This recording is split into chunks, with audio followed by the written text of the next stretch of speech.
Hey everybody, it's Ron from Pick Dawgz, and this is Ron's Bank Shop Breakdown. We're going to go over 5 college basketball games for Sunday, January 14th, 2024. Now if you like what you see, make sure to give this video a big thumbs up and subscribe to our channel. Don't forget to put your college basketball picks in the comments section below. And if you're looking for my best bets, including my college basketball bank shop best bet, you can find those in the premium picks tab at pickdawgz.com.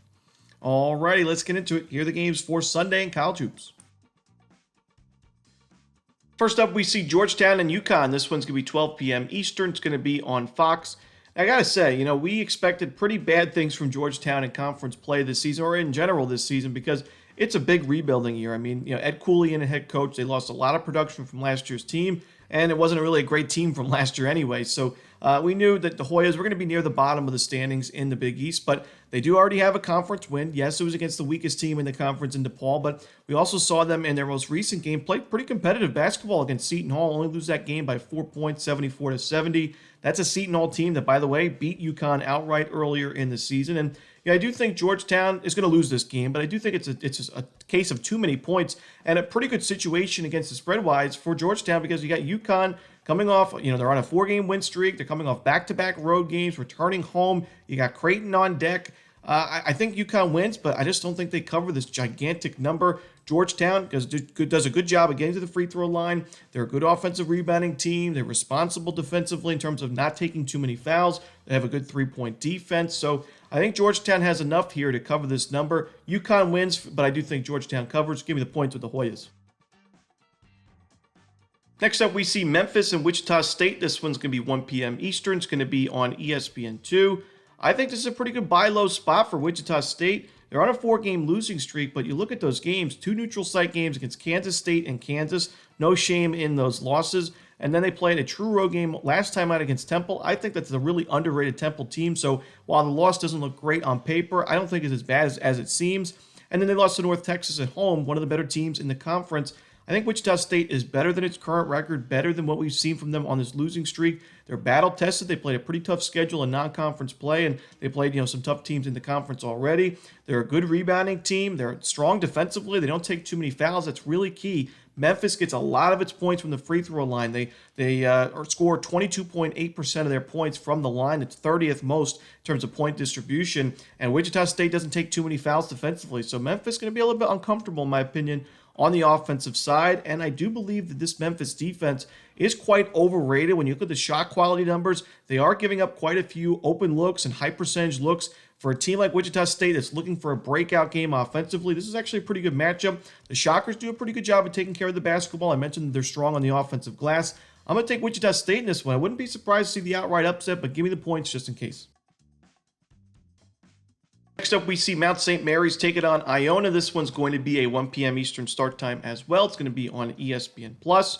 Now, Iona's lost 2 straight games to St. Peter's and Niagara. Not great losses for a program that's been near the top of the standings in the MAAC the last couple of years. And Tobin Anderson, now head coach, the former FDU coach that led the Fairleigh Dickinson Knights to their 16-1 upset victory. But I like Iona in this spot. I think it's actually a really good matchup for the Gales. This is an Iona defense that forces a lot of turnovers, 13th ranked in the country. And Mount St. Mary's, I don't really trust this offense. They've shot the ball well this year, but their shot quality numbers aren't the best, and they do turn the ball over a ton. 343rd in turnover percentage offensively. That's a concern for me.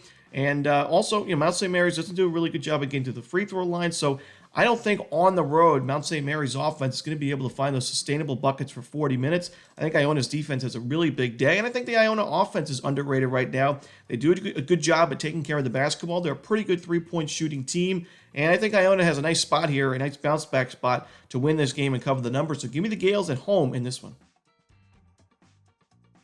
Next up, we'll go to the Conference USA as Liberty takes on Louisiana Tech. This one's going to be 3 p.m. Eastern. It's going to be on ESPN2. I think similar to some of the games we talked about so far in the video, this is a good buy low opportunity with Liberty, a really strong program that moved to the Conference USA this year and was dominating the A-Sun the previous 5+ years. And even though it's a new conference and they have not got off to a great start to conference play, I still think Liberty, one of the best, if not the best teams in this conference this season.